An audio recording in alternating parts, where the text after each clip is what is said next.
Good evening, and welcome to the Smart Money Moves webinar series, brought to you by the Treasure Coast chapter of the Links Incorporated and presented by our partners, Truist Bank.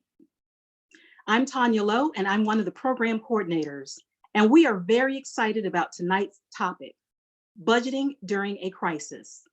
Now, we know this may sound like an oxymoron given our current circumstances with our pandemic. However, now is the most opportune time for all of us to be intentional about budgeting and frugal about our spending. This evening, we have two dynamic speakers who will share some information about budgeting during a crisis. But before I introduce our presenters, let's go over some housekeeping rules. First, the webinar will be recorded and will be provided to all participants. Please mute your device and stay muted throughout the webinar. Take a moment to locate the chat feature on your device. This is where you will input your responses to all of the questions for this evening, as well as your questions and answers. We will have a question and answer session at the end of the presentation. Next slide.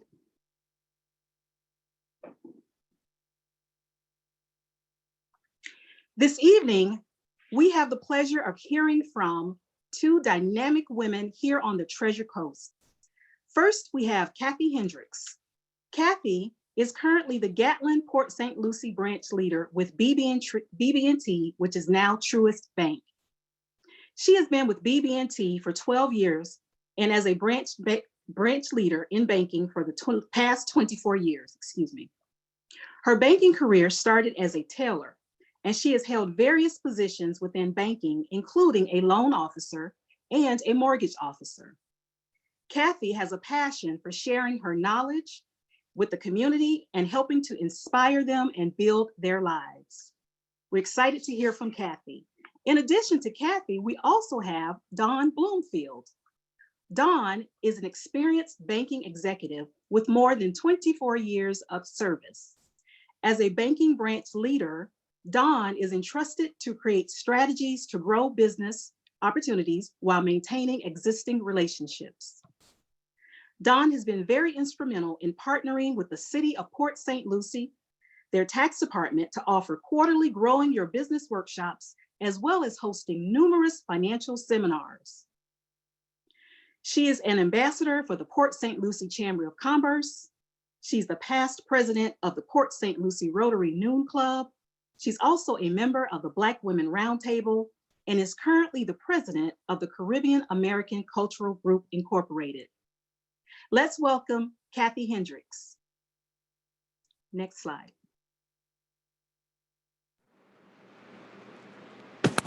Hello and good evening. Can everyone hear me? Yes, we can. Perfect, thank you. I'm Kathy Hendricks. And as Ms. Tanya said, I am the branch leader at the Gatlin Boulevard BB&T Now Truist location.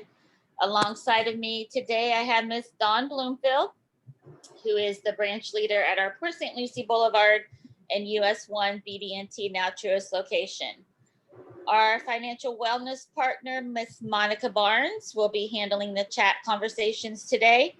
We are so happy to be with you this evening and appreciate you taking time out of your evening to join us. We currently have a long-standing partnership with the Treasure Coast Links Group, and I thank Ms. Tanya Lowe for her participation and coordination in getting this webinar set up. To keep us on schedule, I'm going to go ahead and jump right in. Next. Are we ready? Thank you, Dawn. Good. You want to take the next slide? Multicultural banking here at BB&T Now Truist is built on a model that puts the community at the center of everything we do. We are committed to inspiring and building better lives and communities. On one way we accomplish that is through sharing our financial knowledge. Our purpose is to inspire and to build better lives and communities. We are in the midst of some unprecedented times. Sharing financial knowledge is one of the utmost important ideas to help people navigate their financial situation. So we have amended our traditional banking and budgeting basics module to include this special edition. Budgeting during a crisis. This pandemic has impacted everyone on some level. I'm sure each one of us knows someone. Next. As you can imagine, every situation is individual and different. We can't prescribe advice for each person during this call and each participant. However, our goal is to provide you with some crisis budgeting best practices and helpful ideas to create income and to give you some valuable resources and references after this session tonight. Next. At the end of the presentation, you will see some tools and resources provided in a digital workbook that we'll be mentioning here today so that you can help continue to do your research on budgeting after the class is over today. Next. Hopefully everyone has their digital workbook out so that you can turn to page 2 of that participant guide. Turn to page 2 of your participant guide and you'll see the agenda of what we'll be going over our class today. The bulk of our time is going to be spent walking you through the various sections of crisis budgeting. If you have questions as we go through the content, please feel free to ask. We want to make this as interactive as possible on a virtual setting. Someone else might have the same question, but they're hesitant to ask. We're all friends here, so ask away. If you have questions, please utilize, as Ms. Lowe said, the chat box so that we can make sure we answer the questions periodically throughout the presentation. Budgeting in and out of the crisis. How are we going to create a budget during the crisis? We're going to identify our expenses, which can be defined as money going out. We're going to explore some cost-cutting ideas. We're going to identify income, which would be identified as money coming in, and look at some creative income situations that maybe we can utilize during this crisis. We're going to give you some resources to help you now and in the future, and then some additional resources in your workbook to help you look into the future as well once we are out of the crisis. Next.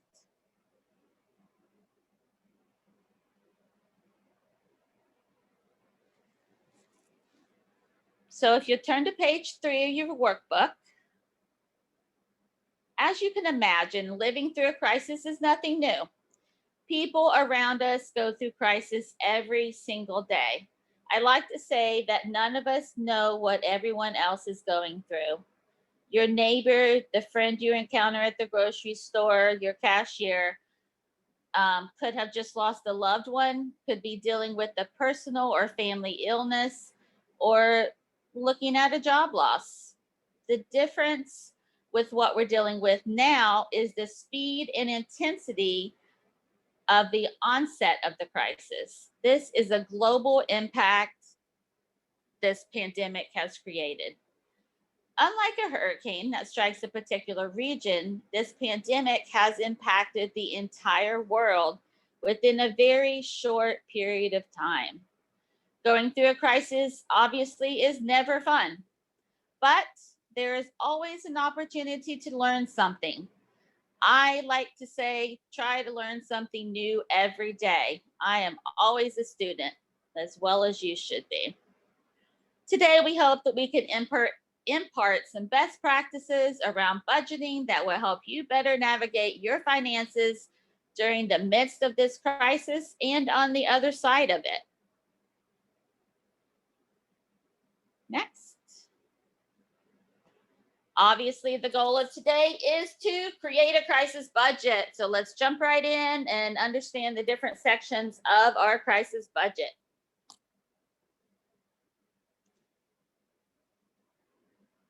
There are two main components of any budget: expenses, which we already described as money going out, and income, which would be money coming in. Expenses is the money going out. It could be to pay our bills like electricity, water, cable, or phone bill. It could be to pay our current debts like our car payment, our mortgage, or our rent payments. Income, again, is money coming in. That would be your regular paycheck, alimony, child support, or any other source of money that will help you pay your expenses. Next. So let's take a few moments and identify what your expenses are, what your expenses are. I gave you some ideas earlier, and now we're going to look at creating a budget. So this is where the interactive part gets exciting. Get ready to start typing answers and questions in the chat box. If you'll turn to page 4 of your workbook, you'll see a budget similar to the one you see on the screen. Next.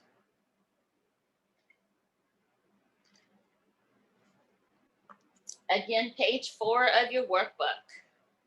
At the end of this presentation, we will provide you with a link where you can find the crisis budgeting worksheet in an Excel spreadsheet version. The spreadsheet will allow you just to input your numbers, and the document will calculate all the totals for you. We've done all the work for you.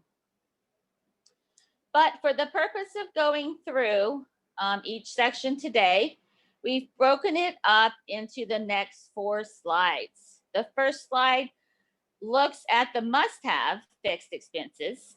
So when you think of a fixed expense, again, a fixed expense would be one that stays the same month to month.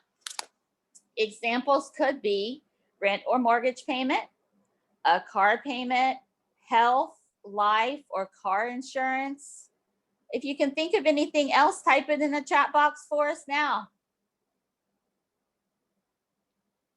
So these on your screen are some examples of must-have expenses, which again, stay the same amount each month and something that you have to pay.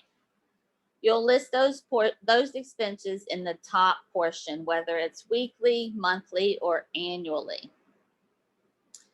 It's very important here to remember that your landlord, your mortgage company, your life insurance, car, or homeowner's agent should be your best friend. If you find yourself in the midst of a crisis where you have lost your income or have a reduced source of income, please reach out to your mortgage company, your bank, or your insurance agent.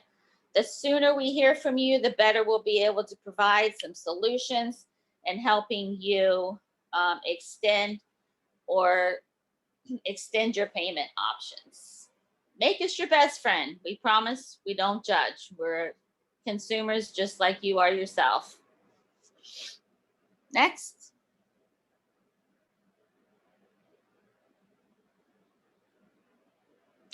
So in the second box, we have variable expenses. These are must-haves as well, but these expenses are essential, but their amounts are going to differ from our fixed expenses.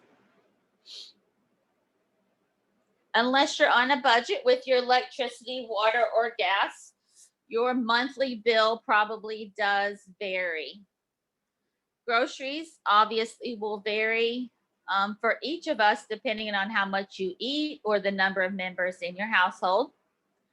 Once again, type your any other ideas of variable expenses in the chat box so we can discuss them. Miss Monica or Dawn, do we have any chats out there that we want to talk about right now?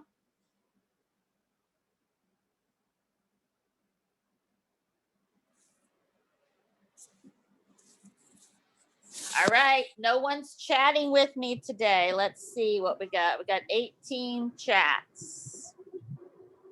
HOA payments, Stephanie Taylor, thank you. Great example. Medical expenses, absolutely. Who doesn't have medical expenses?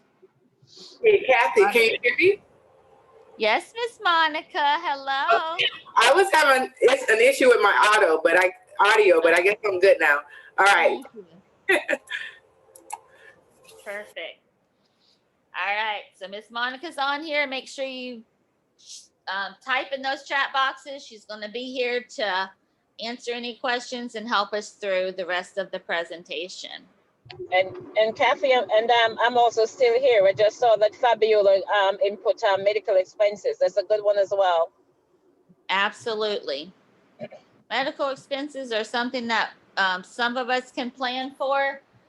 If we have certain times we go to the doctor or our monthly medical payment, but obviously there's going to be emergencies, times that we get sick, etc., that we're going to have variable ones as well.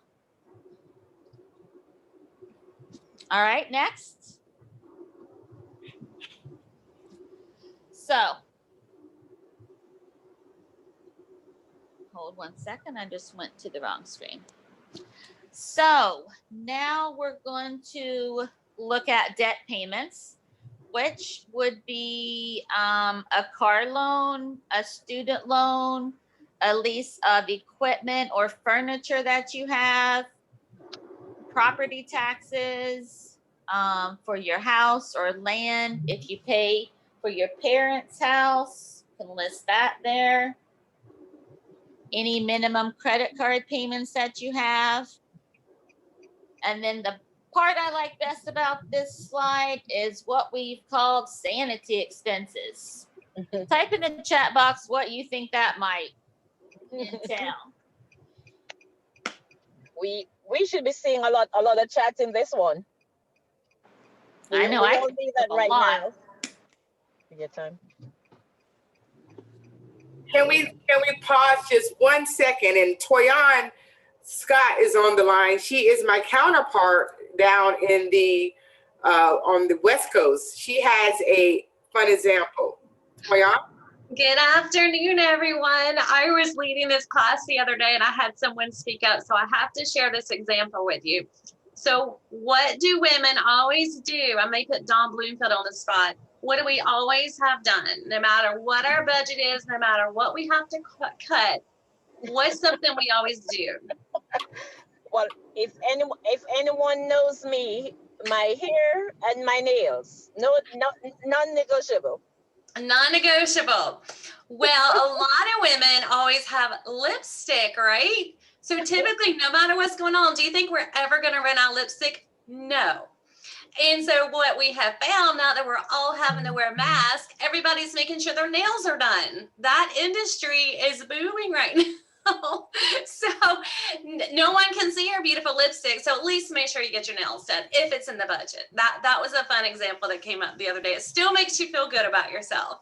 Thank you, Toyin.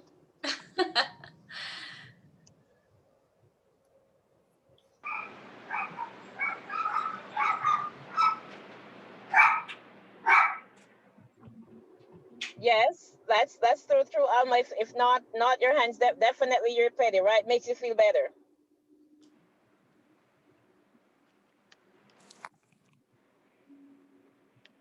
Well, those are some great examples of sanity expenses. I would have to agree with all of them, as well as treats or gifts for myself.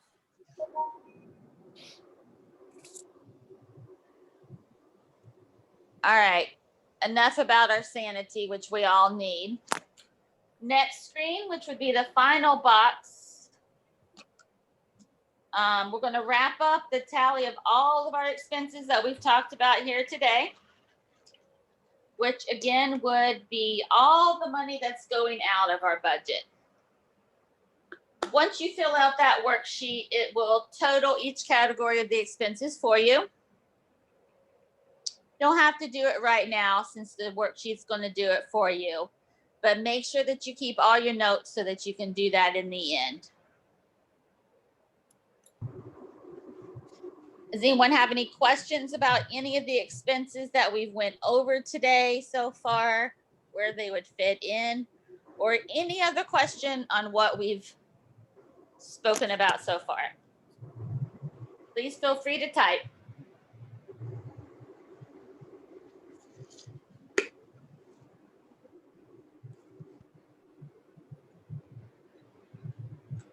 Don't feel bashful about it, ladies. We're all family here. Well, I'm not gonna say it's necessarily a question, Kathy, but I know doing some of these budget and crisis seminars, this question comes up a lot. What would you propose if you maybe have lost income and you're not able to, pay all your bills? What would be a good way to kind of budget, and what would you consider priority versus maybe not so much priority? That's a great question, Miss Monica. And if we turn to the next screen, we're going to talk about cost-cutting ways where we can lower our expenses. So during this crisis, we need to determine what is an actual need for us and what would be a want for us. So if you turn to page 5 of your workbook, you're going to have a better picture of what needs and expenses, what your expenses are. And then we can look at some way to cut those expenses. Needs are things that you need, but there's always ways to reduce those. Some might be by cutting back on your cell phone plan, to purchase generic groceries rather than the name brand. How about clipping coupons? I love clipping coupons. I hate purchasing anything without a coupon myself. Something that some people use that's getting more common these days is bartering services. Sometimes you can barter services with other people, something that you do that they may need, and then they can offer you something that they do in exchange for that. It's always also a good idea to access your needs on an annual basis.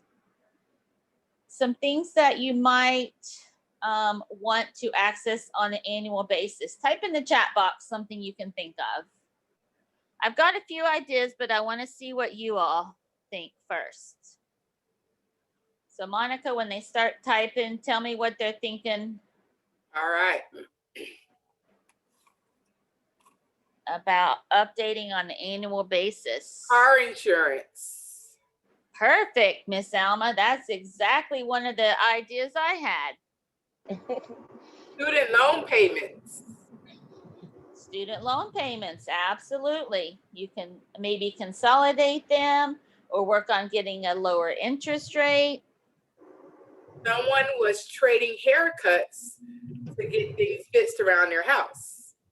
Hey, that's awesome. I mean, we couldn't go to the hair salon, right? So you had a handyman that needed a haircut, bartered those services. Great example. That's what we call bartering, right? Yeah, Bartering. that's what that is. Yeah. So Miss Alma Do you mentioned want to car see some more, insurance. Kathy?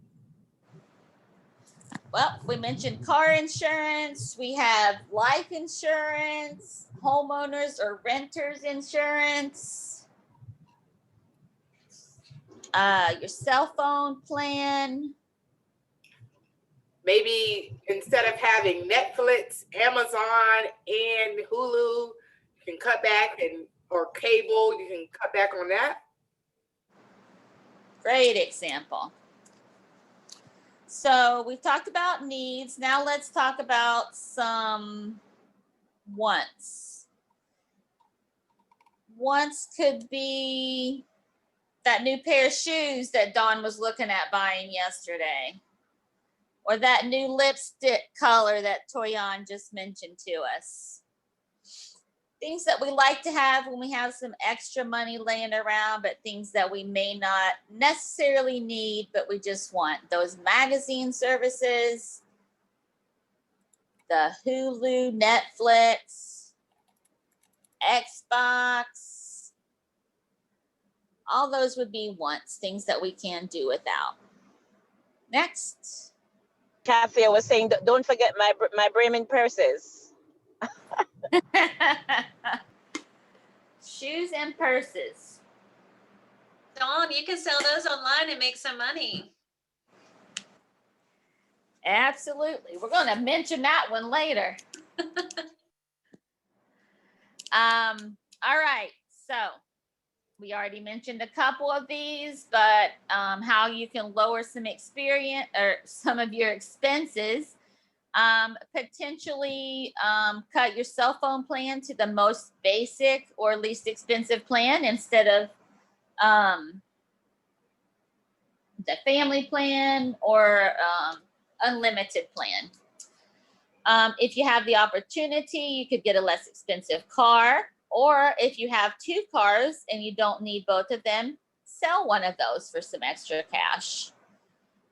Decrease your utilities to the most basic. Make sure you turn off your lights, unplug any appliances that you're not using throughout the day so that your electricity bill can go down. Maybe only wash and dry your clothes on a certain day instead of every day of the week. Wilbur says that he's heard some people, like elderly people, like to downsize their homes. Absolutely. Definitely a time to look at decreasing, getting rid of those extra rooms if you don't need them. Great idea. Thanks for sharing. Toyan installed a timer on her teenager's bathroom light. That's a There good. you go. It's hard to get them to remember to turn it off, isn't it? Growing up, my dad used to limit the number of minutes we were on the phone. Of course, we didn't have cell phones, but it could still work the same way as far as your cell phone plan, reducing those from unlimited minutes. And then we might consider lowering our grocery bill by either growing our own food or purchasing healthy, less expensive food, and move from drinking Starbucks, Dunkin', or even soda to drinking water. Anybody else have any other ideas that you personally can think of? Miss Miller said less eating out. Yeah. There you go. Not eating out.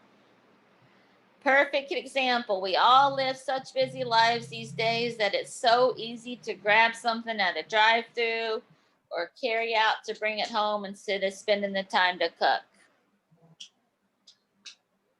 Great example. You can do Thank your you. own. Stephanie says you can do your own mani and pedi. Absolutely. Or get together with friends or spouses or significant others and do each other's. Great idea, Stephanie. Can I ask a question at this time? We're going to hold all the questions to the end, Mr. Jordan. Okay, all right. If you can write that question down or type it in Sure. the chat box, and Miss Monica will make sure that we answer that question in the end. Thank you so All right. much. All right, thank you. All right, let's continue. If you'll turn to page 5 on your workbook, we're going to look at ways to cut costs. This next page, next screen. Thank you. This is things to trim or eliminate. If you've printed your workbook, then you can start writing in here. We've also put it into 2 columns, so crisis and non-crisis. So obviously during a crisis, we may have to do things a little bit differently. due to decreased income, etc., then we would do it in non-crisis. So we've given you 2 columns so you can create a budget both for this particular time, which is crisis time, and then a non-crisis time. Who wants to share with us something they've already trimmed in their budget due to this crisis? Other than what we've already discussed. Let's see, we talked about mani-pedis, we talked about haircuts and bartering those. We've talked about lowering our electric bill by putting on a timer for those who we know like to waste electricity. Talk about lowering our cell phone bills, potentially. Someone just put in the chat, the gym. Yep, gym memberships. Hey, we live in Florida. It's sunny every day. We have great weather. So if you don't want to go to the gym and wear your mask and not be able to breathe freely, take some time to take a walk outside, enjoy nature, take a hike, walk around the block, try a sidewalk if you have one. Wilbur says less dry cleaning. Absolutely. Don't have to dry clean all those clothes if you're working from home. And Toyan That's been has a great help. good point that I actually did. If you are working from home, you can call your car insurance company and you will get a discount on car insurance. It will lower your rate. So that is actually something that I did as well. Great tip. Like I said before, make your insurance agent, your mortgage company, your loan companies your best friends. And if something happens, reach out to them. Don great says job. less shopping at Macy's. Stop shopping at Macy's. Yeah. That's probably for Don though. We've all, unfortunately, whether we want to or not, had to stop shopping as much. Macy's will take a lot of your budget. All right, let's continue so we have some time for questions. Next slide.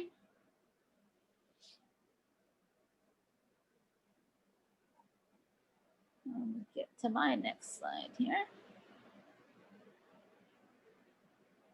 Bear with me. All right, deferred payment. So if you turn to page 6 of your workbook, this is a very important page. As I mentioned before, please take the time to reach out to your service providers, your mortgage companies, credit card companies, automobile companies, student loan companies, insurance companies, and ask whether they have a payment deferment program. Never hurts to ask, and most lenders these days offer something for someone who is going through some kind of crisis, not only the pandemic that we're going through now, but any medical or financial crisis that you could deal with at a later time. Remember, however, if you seek for a payment deferment, that you need to keep track of those deferments, because the payments do not go away. They are deferred until a later time, which means you are still responsible for those payments later or in the future. They will not, in most cases, they will not be totally forgiven. So make sure you keep good record of what you had deferred and what the company offers you. Hopefully they put it in writing for you, put it with your loan documents, your bill statements, so that you can both keep great records in the future. Kathy? Next, yes. May I just add to that too? I know, yes, most banks do the deferred payment, but even after the end of the 3 months, if you are unable to pay, you must go back to the bank and ask possible for a modification, and the banks will work with you. But please, please do not ignore those deferred payment, because that's exactly what it is. It is deferred. It did not say that that you do not owe it anymore. Thank you. Thank you, Dawn. All right, we're going to move to page 7 of our workbook, and we're going to look at identifying our income. So we talked earlier about what income can be defined as, which would be money coming in.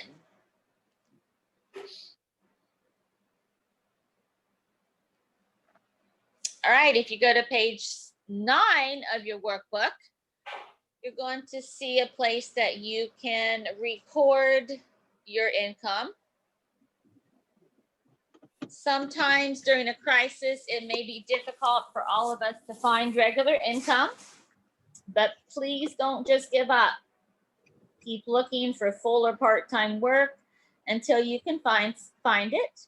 And in the meantime, let's explore some other options that can help you earn income to cover those necessary monthly necessities. Next.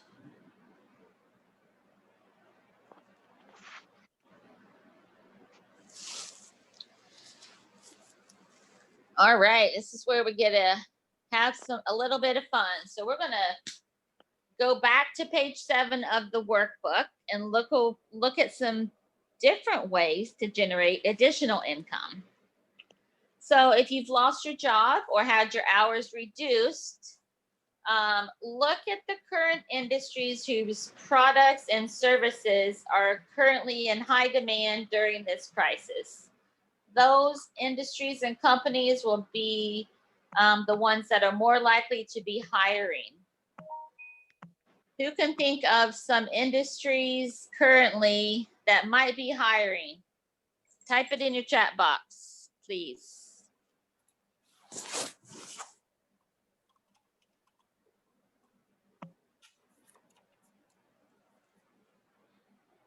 Nothing yet, but maybe food delivery places like Bike Squad or Uber Eats.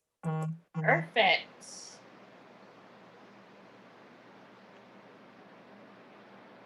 I saw an ad. Industry, medical, Lyft.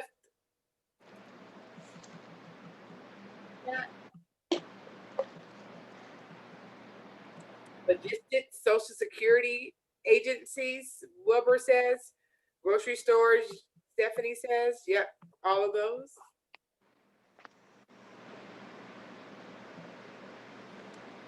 Perfect.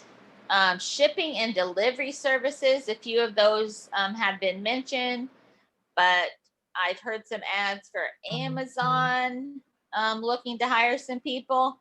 I know my Amazon shopping cart has been a lot fuller lately, that I haven't been able to go to the store, or just that I don't want to go to the store. It's crowded. They're limiting the number of people that can come in the store at any given time. And anytime you put yourself in a situation where there are a lot of people, you're potentially exposing yourself to getting sick as well. So a lot of people are using online services to order goods and products. So some of those industries are hiring right now.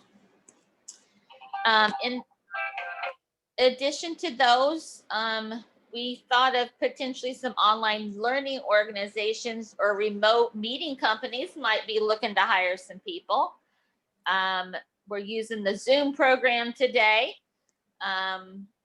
There are Microsoft Teams, potentially Google might be looking to hire some people to work at home.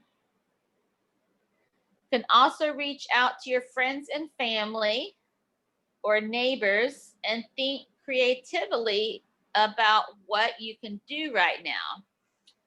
So some of us are still going to work in a traditional office, and our children are either in school or at home learning. So some of us might need childcare. So if that's something you like to do, reach out to your friends, neighbors, and family and let them know that you're willing to do that. We're in a global pandemic, guys. So there's no shame in taking a different position right now, something that doesn't pay what you're used to making. Right now, we're looking at paying our bills that have to be paid and generating any income that we can. While you're doing that, it's a great time to brush up on your resume, make tough phone calls, and do what you can to get that income rolling back in. Don't give up. That's Next, what we call survival mode. survival of the fittest.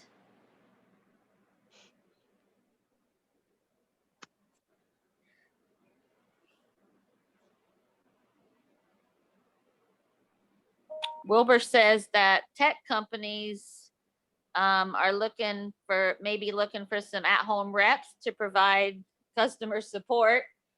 100% available for that. We're all using technology more than we've used to, and not all of us have great technical skills. So I'm sure customer service needs are up, jobs are up. All right, if you go back to page 9 of your workbook, you can list all of your income, the frequency of the income, whether that be weekly, monthly, or annually. Dawn and I sat down and thought of some creative income ideas that could be temporary additional income that you could do just maybe during this crisis. So if you love to bake and you're good in the kitchen, maybe you could sell baked goods to your friends, families, neighbors. In the beginning, it was very hard to find masks. So a lot of people I saw were selling masks, homemade masks. There's a great one, the cleaning service. So not everyone is staying at home working from home. There's still some of us going to the office. So we may be working longer hours. So we may be looking for someone to help us with some cleaning. Myself, I would love to have someone clean my house for me.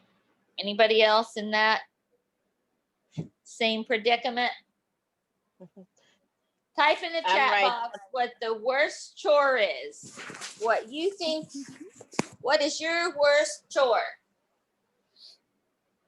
Something, if you could have somebody else do it for you, what would you have them do? Folding clothes, bathroom. Amen to all of that. All of it. All of it. I like that one. Dishes, yard work. Oh my goodness.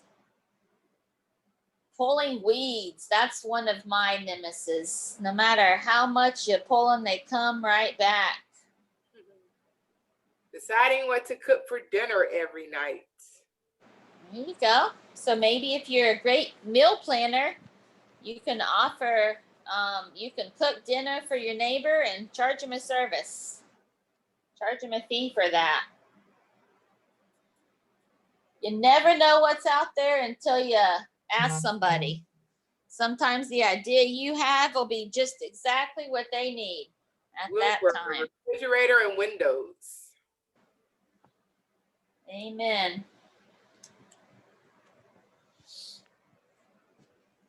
Amen to that. Great ideas. So hopefully you've given you some ideas of ways to get some creative income.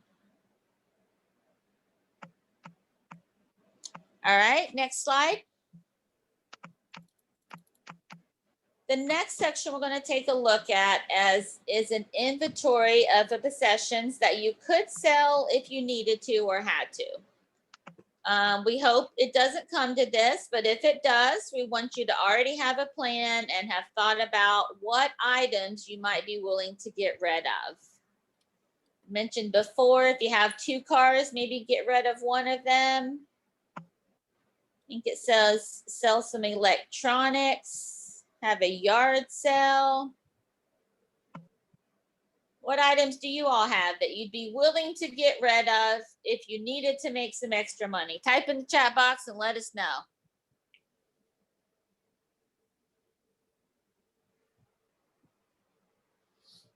Purses. Purses, absolutely.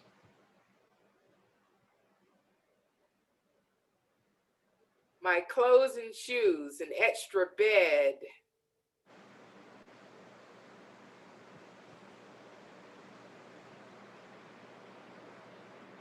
Furniture and storage.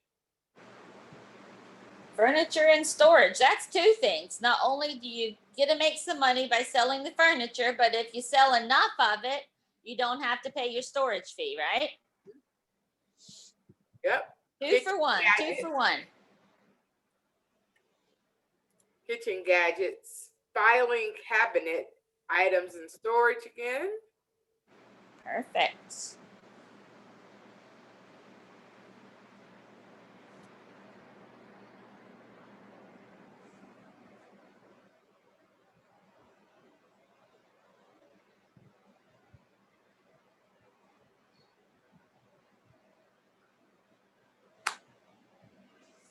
All right. Well, even if you don't want to disclose it, write it down on your workbook, make a note of it so that when you're doing your budget later, you can have those ideas written down for later. Jewelry. No one said it, but a lot of people want to sell their brothers and sisters. You know? Kathy, didn't I was hear actually kids. thinking my kids. I didn't hear kids or brothers or sisters, you know? I guess it just depends on the audience, but no one said that. I was thinking it. Thinking out loud. I saw someone type jewelry. So any jewelry that you're not wearing, now might be a great time to think about making a little bit extra money on it. All right, let's see where we are. Next slide. If you go back to page 8 of your workbook, let's talk a little bit more about that bartering we talked about earlier. So bartering, the definition of bartering is an act of trading goods or services between two or more parties without the use of money or monetary medium such as a credit card. So cash does not have to be your only source of currency. What skills do you have that someone else may need? And what do they have in the form of skills or talents that you need?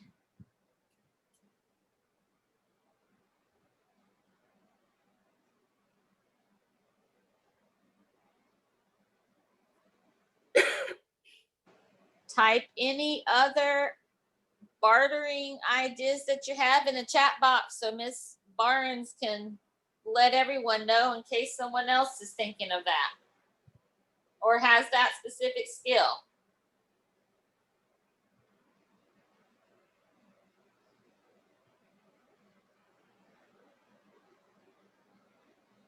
Toyon had a good one earlier that was trading haircuts for handyman work.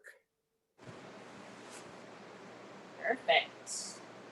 Just make sure you actually know how to cut hair if you're going to offer that service. You don't want anyone mad at you.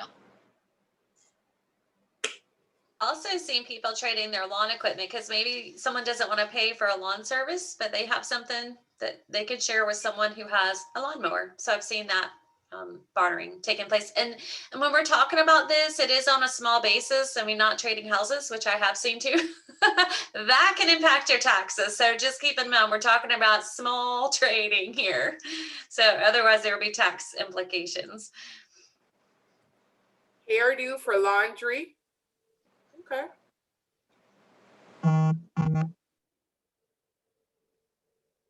Well, whoever mentioned in the chat box that laundry was one of their nemesis for chores, if you know how to cut hair, maybe somebody's looking for that bartering service with you.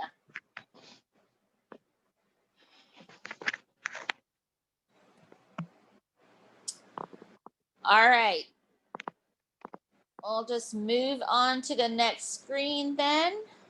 Next slide. A few more ideas. If you're great with kids or love being around kids, babysitting and childcare may be in high demand as people are working from home and their children are at home as well. Instead of them running around, they may want someone to watch them for them.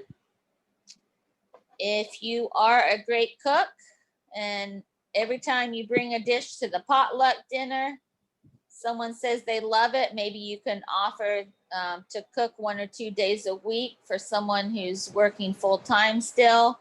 You can earn some extra money and they can get the day off of cooking. About sewing, that's a big one. Not everyone knows how to sew. So even buttons, zippers, a hem in a pair of pants, or a rip in a jacket, skirt, or pants. If you know how to sew, offer those services. Some other skills might be, as Toyan mentioned, handyman, yard work, plumbing, or mechanic. You don't have money to get your car fixed, but it needs fixed. Maybe your neighbor, your friend, that's a mechanic. You can cook him a couple meals and he'll change your oil, your tire, your brakes for you. The main thing to remember is that nothing's off the table. Use your resources that you have. Create a network of friends and family to share the services that you have to offer and to barter so that everyone knows what you have available. And who knows, maybe you'll enjoy bartering so much that it can turn into a side job for you.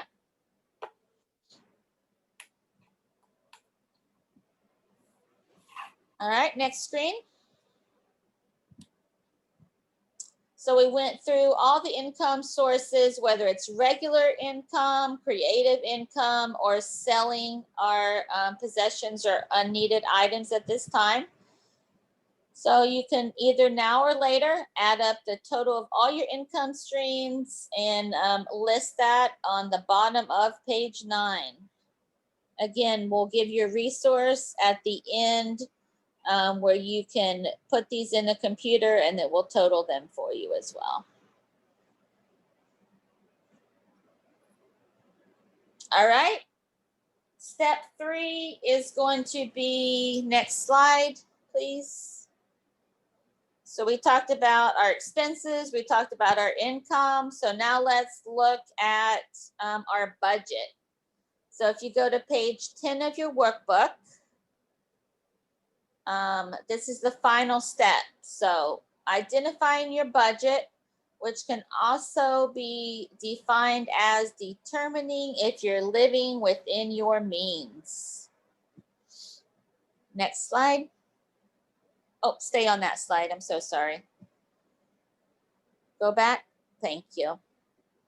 All right, so after calculating all of your expenses and all your income, the number that you're left with will determine if you have a surplus, which would be money left over after all your expenses have been paid, which we can also refer to as net income, or to help us determine if you are currently in a deficit, which would be meaning your expenses are greater than your income, which would leave you in a negative situation.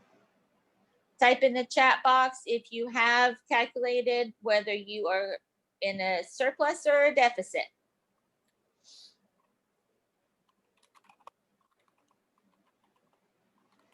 If your income is greater than your expenses, you should be able to account for the excess money that you have. Have you been saving it, putting it in a savings account for a rainy day fund, or have you been purchasing items that are currently not in your budget?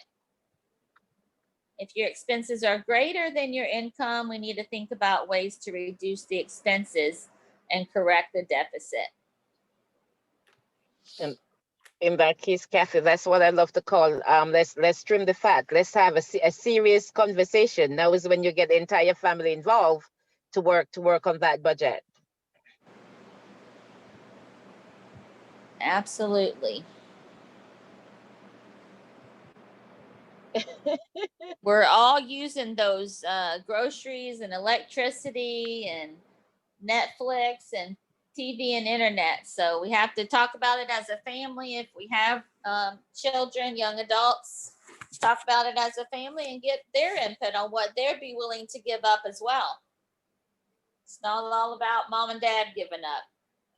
It's a great idea of being able to include your children to help them learn what a budget is as well. Kathy, I see there where Miss Miller says spending the surplus, not saving. Does she want to actually family spending my surplus? Okay, her family spending her surplus. Okay, because I was gonna ask her to expand on that for us.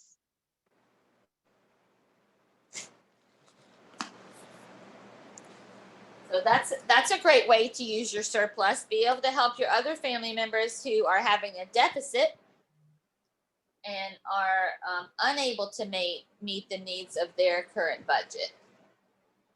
But hopefully, once this crisis is over, you'll start putting that savings into a savings account, an investment account where you can earn money so that you'll have money for a rainy day as well. And Kathy, if you don't mind, I just want to go back again to Miss Miller, because I guess she's taking care of her family. But then we also need to make sure that she's saving, putting something aside for for another emergency, because we do not know how long COVID will last. So yes, we want to help everyone, yes, but we have to put ourselves first sometimes. So we need to at least put something aside for the rainy day, and not just giving it all to family. Hey, I have a suggestion, or I would like for everybody to put in the chat, how much money do you think that you should have saved for an emergency? Or how many months of income do you think? You can put it in the chat.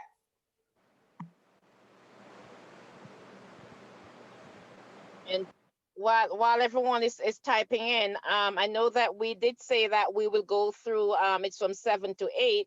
I know it's 8 o'clock now, so if you do not mind, we will just go a little bit over, maybe 15 minutes, and we do apologize for that.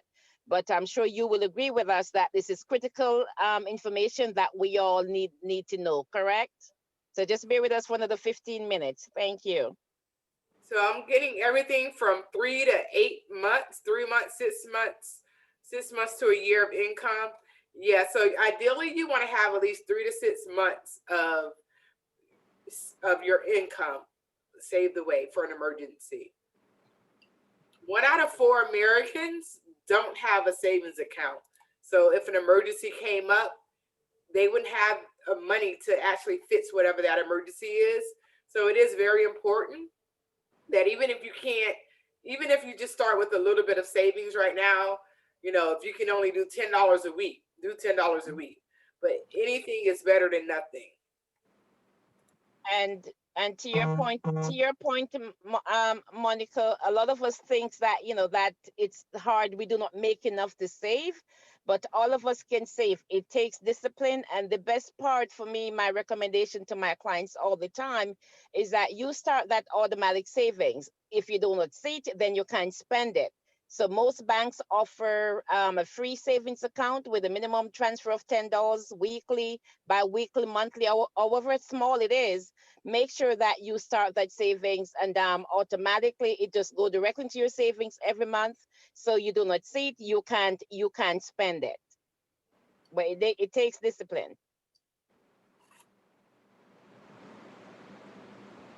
Thank you, Kathy. Great ideas.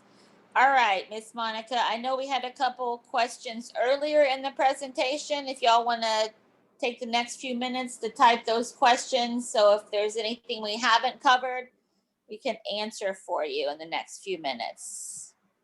While we're doing that, I want to say thank you for allowing BB&T Now Truist to be on the presentation with you and give you our budgeting during a crisis PowerPoint presentation. In the next few slides, there's a few, BB&T has an on-up movement, which currently has 5 million plus and counting people that are registered. It has tools and tips and inspirations to help people become financially confident. OnUp.com. You can go to register. It is a free service. Talks in page 11 of your workbook. It goes over a little bit more detail with regards to the OnUp movement. We're so happy that we have the ability to give those extra resources to you.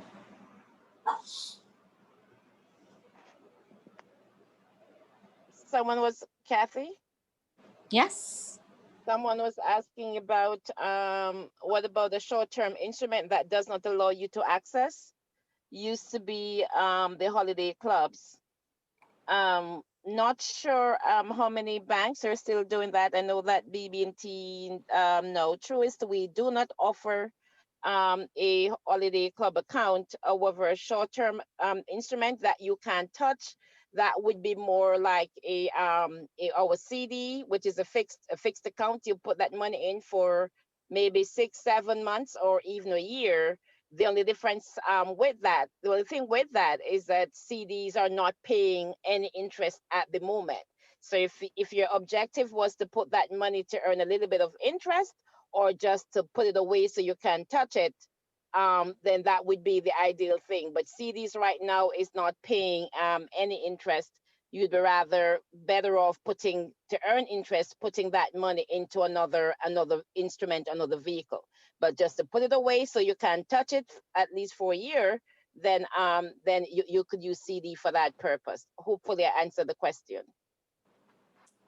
I'll give my input on that as well. I've suggested to a few of my clients to have a savings account. And most financial institutions will let you hide certain accounts and balances from your online banking.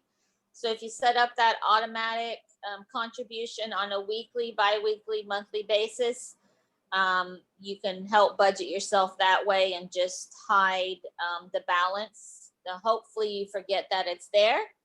If you don't see it, you don't use it type of idea. So some of my clients have done that and it's worked out well for them.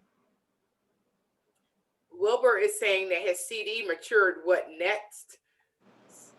You want me to take that or you want to go with it, Don? Well, it depends. It depends on the objective. What is his objective? What his plans are for that CD. So if it is money that he plans on using in the next maybe 1 to 2 years, possible maybe just put that money into a liquid money market account. So at least if interest rate changes anytime, then he could go ahead and move it into another instrument that will pay a better rate of return. But honestly, to put funds right now to earn 0.005 or 0.0010, I think I don't think that would be in your best interest. So maybe look at other instruments that pay a little bit more return. But once again, it depends on your objective for those funds. So we will have to look at your overall financial picture before making a recommendation, not knowing exactly what you'll be using the funds for. Wilbur. Just be careful also, Wilbur, because generally you have 10 days to roll over the CD. So you Okay. should keep that in mind. So if there's something that you're wanting to do, like if you don't want it to automatically roll over, you want to go ahead and contact your bank. Okay, well, they didn't give an option for automatic rollover. They just automatically mail out a check. And so they do have an option where you can come back in, I guess, and buy maybe another CD. But I was wondering, should I do that or something like the other young lady was mentioning with the money market account or what have you? Or is there some other instrument that I could use that would be better than the CD? Well, and in that case, Wilbur, I would recommend that you go and speak to your banker.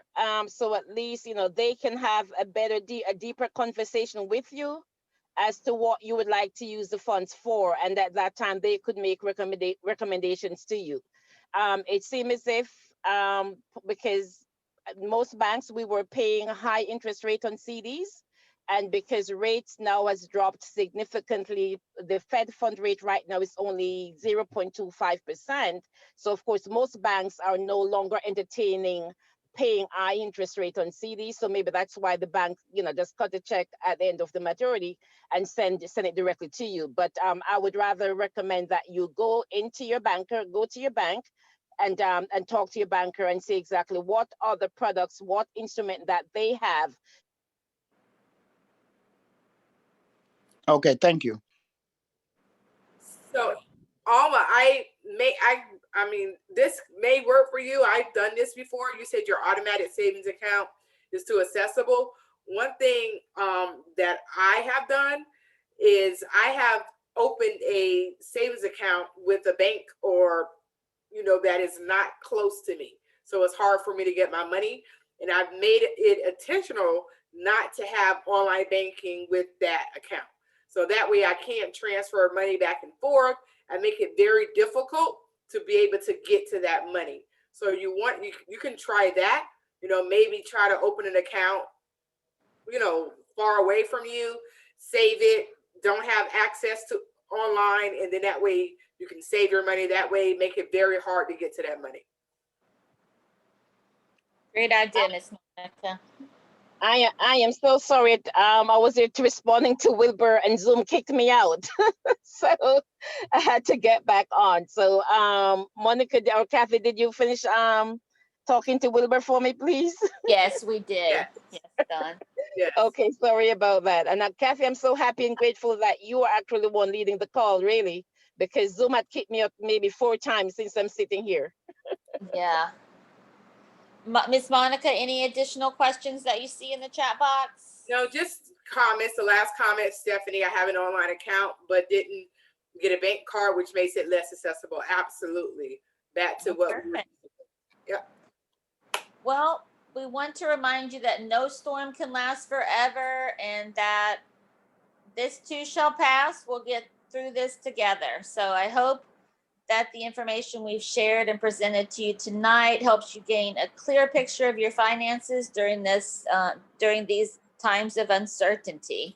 Thank you so much to the Treasure Coast Links group for allowing us to share our presentation. On behalf of myself, Ms. Dawn Bloomfield, Ms. Monica Barnes, Ms. Toyon Hall, thank you so much for your time. Thank you. Thank you, everyone. And have a good evening and stay safe.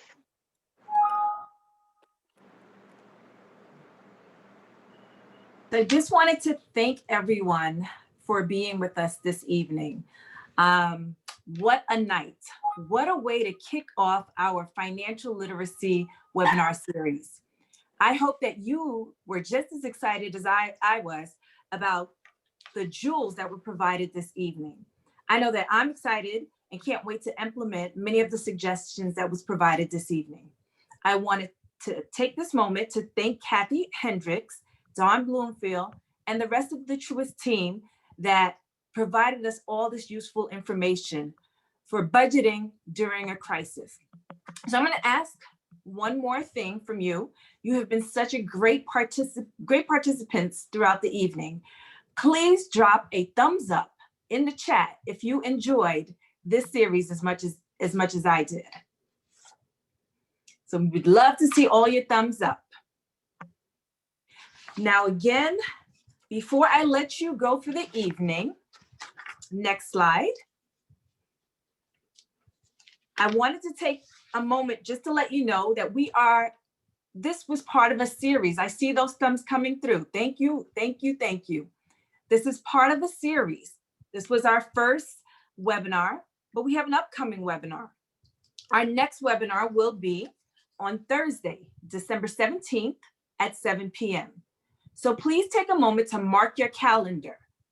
The title of that webinar is Take Control of Your Credit. And this webinar will be provided by author John Broome. And his book is entitled Improve Your Credit Scores, Save Thousands on Cars, Mortgages, and Credit Cards. Now, who can't use that information? I'm looking forward to that webinar also. Next slide, please. I just wanted to finish off by providing you some contact information. If you wanted to contact us, the email is tclinksnts@gmail.com. And the website is treasurecoastlinksincorporated.org. Again, thank you all for being amazing participants this evening, and we look forward to seeing you again. Have a great night, everyone. Have a great night. Thank you.